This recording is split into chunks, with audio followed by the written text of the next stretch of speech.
Good morning, Chicago. Welcome to your Chicago Bears Huddle podcast. I'm Aaron W. James. This is your UK take on all things Chicago Bears. We're going to look at this Packers-Bears rivalry. I know we've got to move a little bit away from that come this weekend and get our focus on these very tricky LA Rams, who are going to bring a big sense of offensive threat. And the defense is going to have to really step it up. And with the injuries, obviously the injury to TJ Edwards, and obviously the appalling first half against the Packers, the defense are going to have to major league step it up to stop the likes of Puka Nacua and, of course, Matthew Stafford and the offensive genius that is Sean McVay. But look, I want to kind of touch on this rivalry a little bit and the fact that Ben Johnson's kind of taken it to the next level with his locker room comments post game on Saturday. Now, I've got to say, Packers fans, you need to grow up. You seriously need to grow the hell up. You've got all the class of the most classless individual on this planet. You know, they are the biggest bunch of sore loser crybabies on this planet. They really genuinely are. And this whole fallout, this whole, he's a douchebag, he's a classless individual, he's a troll, he's a this, he's a that, all these names that are getting thrown Ben's way post-game are down to the fact that they are sore losers. They're down to the fact that obviously for 10 years they've beaten up on the Bears. For 10 years they've held the whip hand. For 10 years they've called the Bears all the names under the sun and backed it up. Their quarterback, Aaron Rodgers, absolute arsehole that he is. And I'm so glad the Steelers lost, and he was partly to blame for that loss. It was exceptionally funny to see the Squealers lose. With Rodgers at the helm. But, at the end of the day, he was the one who ran into the end zone against the Bears in front of the Bears fans and said, "All my effing life, I effing own you." So apparently that was okay. And the Packers had no issue with their quarterback using that language. No issue with their quarterback saying that to a bunch of fans, possibly even with kids around them. No issue there. But the moment the Bears bite back, the moment the Bears fight back, they got a problem. They got an issue because they're babies. They're crybabies. And look, living in England, one of the things that we have here in England is very intense sporting rivalries. Very intense sporting rivalries. Football, soccer, as you guys call it, has exceptional intense rivalries, and the abuse that goes between fans and sometimes between the two teams can be out of order. Yeah, and can get way too out of far. But there is an intense hatred there between fans of different teams. Liverpool, Manchester United, for example. Celtic and Rangers, for example. Arsenal and Liverpool at the moment. Arsenal, absolute bunch of tossers. But there you go. Look, I think, there is that rivalry over here. And to me, as an Englishman looking on, I think the trash talk is great. I think it's fantastic. I think it's great. I think the more we have it in the sport, the better for the sport. The more of a kind of cinematic experience it becomes. Now, look, the Bears obviously have now got a top head coach, and a top head coach that has turned this team into a bunch of winners, into a winning franchise. And look, for too many years now, the Bears have been a joke. They've been a joke franchise, a poor franchise, a franchise that's always underachieved. But now we've got a head coach that has turned the mentality round, has created a positive mindset, has created a winning mindset. And we know he hates the Packers. He started that way back at the start when he talked about, "I like beating Matt LaFleur twice a year." That rhymes. But there we go.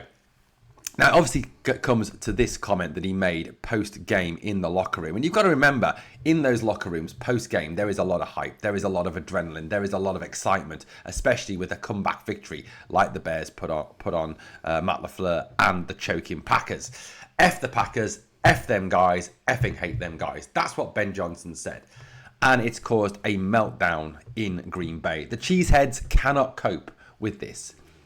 And it's not based out of any sense of right or wrong. It's based out of a sense that they are, one, embarrassed because, yet again, Matt LaFleur, the biggest choke job in the NFL, choked yet again. The Packers choked in the playoffs. That they've been telling us all year that they're going to win the NFC North. Didn't happen. They've been telling us all year they're going to sweep the Bears. Didn't happen. They've been telling us all of last week they're going to put the Bears out of the playoffs. Didn't happen.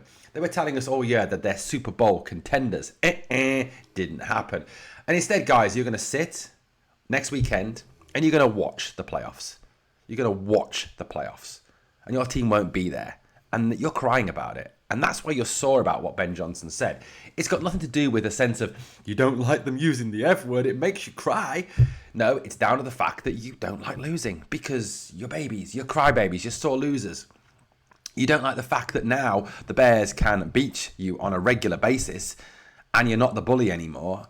You're the typical bully. Bullies don't like it when someone stands up to them, when someone punches them square in the mouth, and now we've punched them square in the mouth. They don't like it, and they're crying about it, and they're whinging about it. And we all know that Matt LaFleur is the biggest whinging fanny in the entire NFL. He's the biggest crybaby in the NFL. We know that.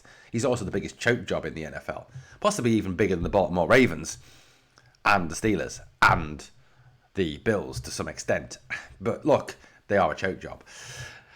You know, and I think it was kind of summed up, wasn't it, by this comment. This is Corey Benke of Cheesehead TV, and he's not the only one. You know, you can, I'm sure if you go online, you can find any number of Packers content creators having a little bit of a meltdown and having a, he's been nasty to us, he made us cry because he said hurty words against us.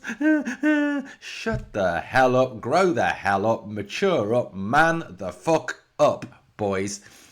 This is what Corey Benke said. He said, I know it's theatre, I know it's entertainment. However, anyone who heads an NFL team saying, fuck the Packers, is a classless piece of shit. It was all fun and games. Now you made it personal. No, Corey Benke, you are a crybaby.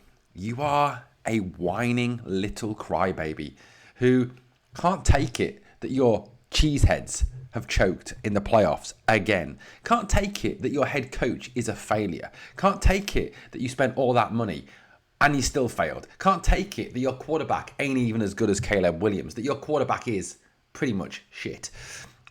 I wouldn't even swap, to be honest with you, I wouldn't swap you Tyson Bagent for Jordan Love. I wouldn't swap you Case Keenum for Jordan Love. I wouldn't even swap you Jim McMahon now for Jordan Love. Honestly, you know, this is just a ridiculous comment and just shows, again, the fact that they are the biggest bunch of sore losers on the face of planet Earth. Crybabies. Cry more, Green Bay Packers fans. Cry more. Guys, let me know your thoughts on Ben Johnson and on the crying Packers and the sore loser Packers and the choking Packers in the comments. Thank you, of course, for watching the Chicago Bears Huddle podcast. If you've enjoyed the content, please like, comment, share, and subscribe to the channel. Help us to keep going and growing. Catch you on the next one. Bear down.